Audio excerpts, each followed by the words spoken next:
ورحمۃ اللہ وبرکاتہ۔ آج ہم آپ کو مالک الموت اور ان کے مددگار فرشتوں کے بارے میں معلومات دیں گے۔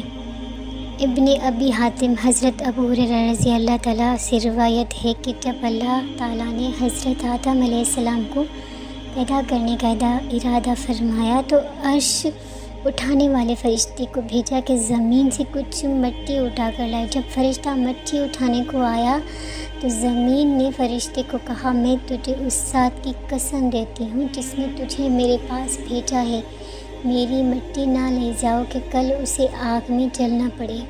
جب فرشتے خدا کی بارگاہ میں پہنچا، اس سے پوچھا گیا کہ مٹی کیوں نہیں لائے؟ تو فرشتے نے جواب عرض کی کہ مولا، جب زمین نے تیری عظمت کا واسطہ دیا تو میں نے چھوڑ دیا۔ اس کے بعد دوسرے فرشتے کو خدا نے بھیجا، اس کے ساتھ بھی وہی معاملہ ہوا، حتیٰ کہ آخر میں مالک الموت کو بھیجا زمین نے، اس سے بھی خدا کی عظمت کی قسم اور واسطہ دیا۔ تو مالک الموت نے کہا، جس نے مجھے تیرے پاس بھیجا ہے وہ تجھ سے زیادہ اطاعت و فرما برداری کے لائق ہے، اس کے حکم کے سامنے تیری بات نہیں مانی جا سکتی۔ چنانچہ زمین کے مختلف حصوں سے تھوڑی تھوڑی مٹی لے کر مالک الموت خدا کی دربار میں پہنچ گئے۔ پھر اس مٹی کو جنت کے پانی سے گوندا گیا تو وہ کیچڑ بن گئی، اور اس سے اللہ تعالیٰ نے حضرت آدم علیہ السلام کی تخلیق کی اور اس کا ڈھانچہ تیار کیا۔ یہ روایت ابن اسحاق و ابن عساکر سے بھی اس طرح ہے۔ طبرانی کبیر میں ابو النعیم سے روایت کیا ہے کہ انہوں نے کہا، میں نے نبی کریم صلی اللہ علیہ وسلم کو ایک میت کے پاس دیکھا۔ حضور صلی اللہ علیہ وسلم مالک الموت کو خطاب فرما رہے تھے کہ اے مالک الموت، میرے ساتھی کے ساتھ نرمی کرو کیونکہ وہ مومن ہے۔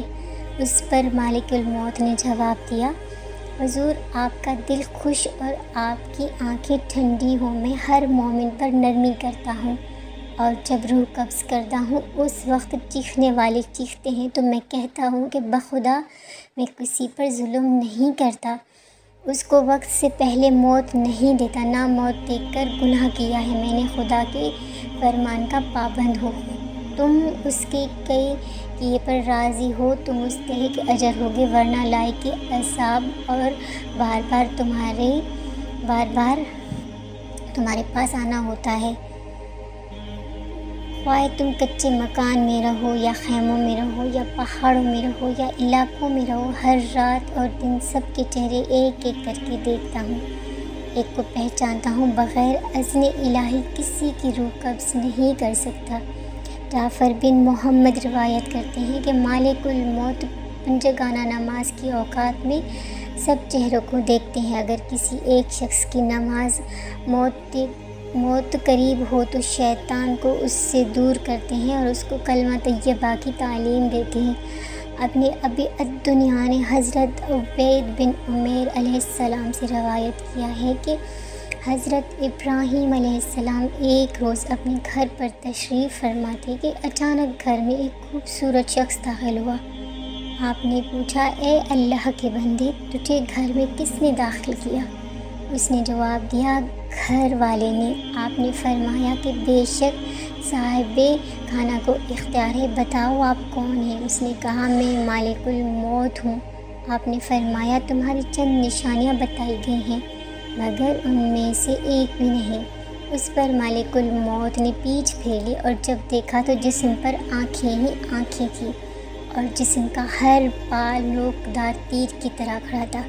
حضرت ابراہیم علیہ السلام نے اس پر نعوذ باللہ پڑھا اور کہا کہ اپنی پہلی صورت میں آئیں۔ مالک الموت نے کہا، جب اللہ تعالیٰ کسی شخص کو وفات دیتا ہے تو اس کی ملاقات کو وہ بہتر جانتا ہے، تو اللہ مالک الموت کو اس شکل میں جانے کا حکم دیتا ہے۔ برے لوگوں کی روح کو قبض کرنے پر جو مقرر ہے وہ اس عذاب کے لیے ہے۔ حضرت ابن مسعود اور ابن عباس رضی اللہ تعالیٰ عنہ کی روایت میں بیان ہے کہ حضرت ابراہیم علیہ السلام نے سوال کیا کہ اے مالک الموت، آپ مجھے وہ صورت دکھائیں جس میں آپ کفار کی روحوں کو قبض کرتے ہیں۔ مالک الموت نے کہا، یہ آپ کی طاقت سے باہر ہے، مگر جب اصرار کیا تو وہ صورت دکھانی شروع کی۔ کہا کہ آپ من موڑ لیں۔ جب آپ نے دیکھا ایک سیاہ شخص ہے جس کے سر میں سے شعلے آگ کے نکل رہے ہیں اور اس کے جسم سے بال کے بجائے من میں آگ لیے ہوئے تیر نکل رہے ہیں، کانوں سے بھی آگ نکل رہی ہے۔ یہ حالت دیکھی تو غشی طاری ہو گئی۔ اب جو دیکھا آپ اپنی شکل میں موجود تھے۔ آپ نے مالک الموت سے کہا کافر ہماری شکل ہی دیکھ لیں تو برداشت کرنا مشکل ہو جائے گا، اب بتائیں کہ مومن کی روح کس قالب میں کس روپ میں آ کر نکالتے ہیں؟ فرشتے نے کہا ذرا من پھیریے۔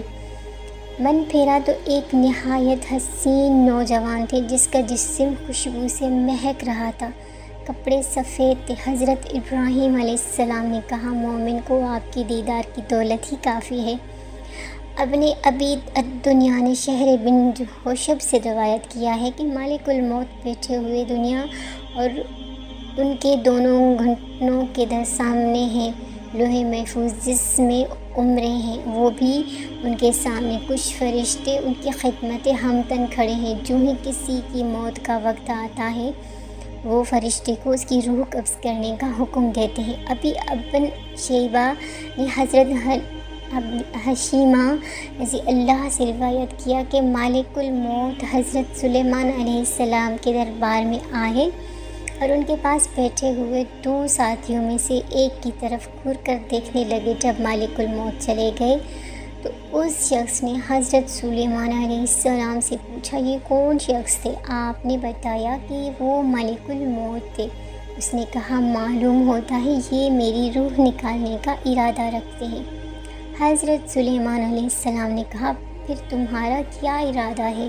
اس آدمی نے کہا آپ ہواؤں کو حکم دیں مجھے سرزمین ہند میں پہنچا دیں۔ چنانچہ حکم ملنے پر ہوائیں اس کو ہند کی زمین پر چھوڑ آئیں۔ مالک الموت جب حضرت سلیمان علیہ السلام کے پاس آئے تو ان سے پوچھا میرے ساتھی کو کیوں گھور کر دیکھتے تھے؟ مالک الموت نے جواب دیا کہ میں تعجب کر رہا تھا کہ مجھے حکم دیا گیا ہے کہ اس کی روح ہند میں قبض کرو، مگر وہ آپ کے پاس بیٹھا ہوا تھا، ہند کیسے پہنچے گا؟ چنانچہ جہاں کا حکم تھا وہاں پہنچ گیا۔ ابی ابن حاتم نے حضرت ابن عباس رضی اللہ عنہ سے روایت کی ہے کہ ایک فرشتے نے اجازت طلب کی کہ وہ حضرت ادریس علیہ السلام کے پاس جائے۔ چنانچہ وہ ان کی خدمت میں آیا اور سلام کیا۔ اس سے حضرت ادریس علیہ السلام نے پوچھا کہ مالک الموت کے ساتھ آپ کا تعلق ہے؟ فرشتے نے کہا میرے بھائی ہیں۔ حضرت ادریس علیہ السلام نے پوچھا اس سے مجھے کوئی فائدہ پہنچا سکتے ہو؟ فرشتے نے مالک الموت سے کہا آپ سے بات کرنا ہے۔ مالک الموت نے کہا مجھے معلوم ہے آپ حضرت ادریس علیہ السلام کے بارے میں بات کرنا چاہتے ہیں، مگر اس وقت ان کی زندگی آدھا لمحہ باقی ہے، زندوں سے ان کا نام مٹ چکا ہے۔ پھر اس کے بعد حضرت ادریس علیہ السلام کا وصال فرشتوں کے بازوں پر ہی ہو گیا۔ احمد اسرار حاکم نے حضرت ابو ہریرہ رضی اللہ تعالیٰ عنہ سے روایت کیا ہے کہ حضور صلی اللہ علیہ وآلہ وسلم نے فرمایا مالک الموت پہلے لوگوں کے پاس کھلم کھلا آتے تھے اور اسی دوران حضرت موسیٰ علیہ السلام کے پاس آئے تو انہوں نے جب پوچھا کہ آپ کون ہیں تو مالک الموت نے بتایا وہ مالک الموت ہیں، جان لینے آئے ہیں۔ اس پر حضرت موسیٰ علیہ السلام جلال میں آ گئے، ایک ایسا پتھر ان کے مر پر مارا کہ ان کی آنکھوں کا ڈیلا نکل گیا۔ وہ خدا کی بارگاہ میں پہنچے، شکایت کی۔ حضرت موسیٰ علیہ السلام نے آنکھیں پھوڑ ڈالی، وہ آپ کے مکرم بندے تھے اس لیے میں نے سختی نہیں کی۔ اللہ تعالیٰ نے مالک الموت کی آنکھیں درست کر دی اور حکم دیا کہ میرے بندے کے پاس پھر جاؤ اور کہو اپنا ہاتھ بیل پر رکھ دے، جتنے بال ان کے ہاتھ کے نیچے آئیں گے ہر بال کے عوض 1 سال کے حساب سے عمر میں توسیع کر دی جائے گی۔ مالک الموت نے یہ پیغام دیا تو حضرت موسیٰ علیہ السلام نے سوال کیا کہ اس کے بعد کیا ہوگا؟ تو جواب میں مالک الموت نے کہا اس کے بعد موت ہوگی۔ اس پر حضرت موسیٰ علیہ السلام نے کہا ابھی روح قبض کر لو۔ چنانچہ مالک الموت نے سونگھا تو ان کی وہ موت واقع ہو گئی اور اس روز مالک الموت چھپ کر آتے ہیں، اور یہ بھی واضح ہو گیا کہ نبی علیہ السلام کا احترام بھی واجب ہے کہ مالک الموت ان سے اعلیٰ نہیں۔